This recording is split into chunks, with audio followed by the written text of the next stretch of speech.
Some advice sounds smart, especially when it comes from billionaires, but following it nearly ruined my trading career.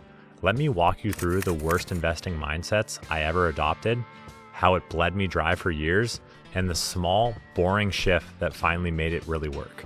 For those of you that are new here, my name is Mark Anderson. I'm a construction worker turned 0DT hedge fund manager, and I've traded over $100 million in 0DT premium across 1,000 consecutive trading days. And this video isn't about tactics, it's about mindset, the kind that quietly wrecks most traders. We all grew up watching the same success stories: Silicon Valley, Amazon, Tesla, Zuckerberg, Musk, Bezos. The idea that wealth comes from one big asymmetric bet. Fail fast. What's the upside? Swing big. Be bold. That works when you're building a social app or pitching VCs. But in investing, the question is never what's the upside. It's always what's the downside. That's the disconnect. We've been sold this glamorized version of risk, but the people that actually are wealthy in the real world, they look nothing like that. It's not Musk with 3 companies. It's the guy who has a monopoly of an HVAC parts business in Missouri, the woman who owns 11 car dealerships in the same Midwest county. Boring niches, deep expertises, one lane. They're not chasing upside. They're protecting their downside while getting really, really good at one thing.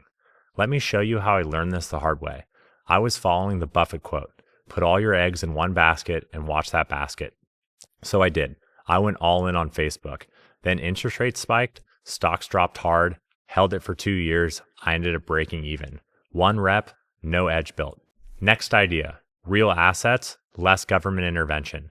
Bought property, held for 4 years, again, all in.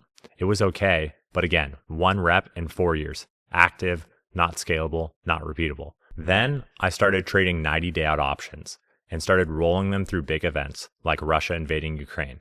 I managed it, rolled it, tried to hedge. Again, took me 6 months to break even. Over and over, I kept thinking maybe the next thing will work better. I could trade individual stocks, too concentrated to the S&P. Maybe weekly options, same thing, until I eventually cut it all away.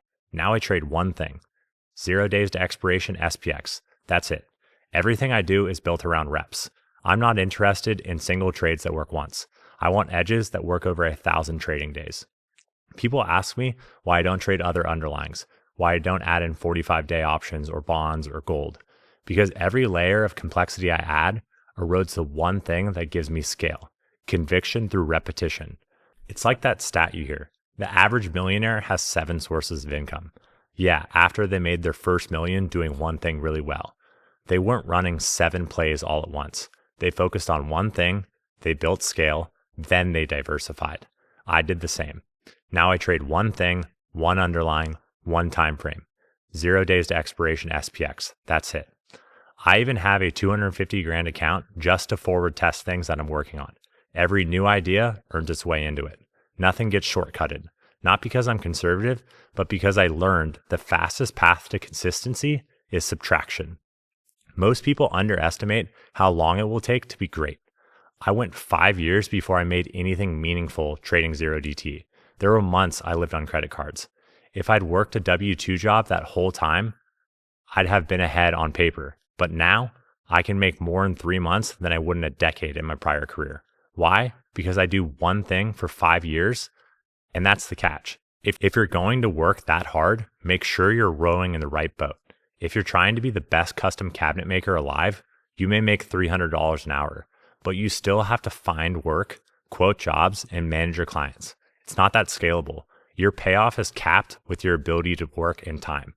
In order to make that scalable, you'd have to learn entrepreneurship, which is the culmination of learning marketing, sales, recruiting, maybe even franchising, so on and so on. But ultimately, the one thing you're focused on, not the craft of being the best cabinet maker ever in the world. Obviously, the boat I chose to row in is trading because it's inherently scalable, but only if you build repeatable edge. And for that, you need to be clear about if you're actually building a skill or if you've just gotten lucky. You want to know if your strategy works? Ask yourself, how many real reps have I gotten? Not trades, reps. Most people want certainty without reps, but this is a game with 0 barriers to entry. So if the reward is exponential, you better believe the competition is too. The worst trading advice I ever followed was this: Swing big, take the shot. What's the upside? What I wish I knew sooner, you don't need a moonshot. You need a microscope. Find what's already working and do 100x more of that. Stop adding, start subtracting. That's how this becomes a business, not a gamble. If this is helpful, hit the subscribe button. And if you want to see the exact strategy I use every day without changing a single underlying, check out my next video. We'll see you guys then.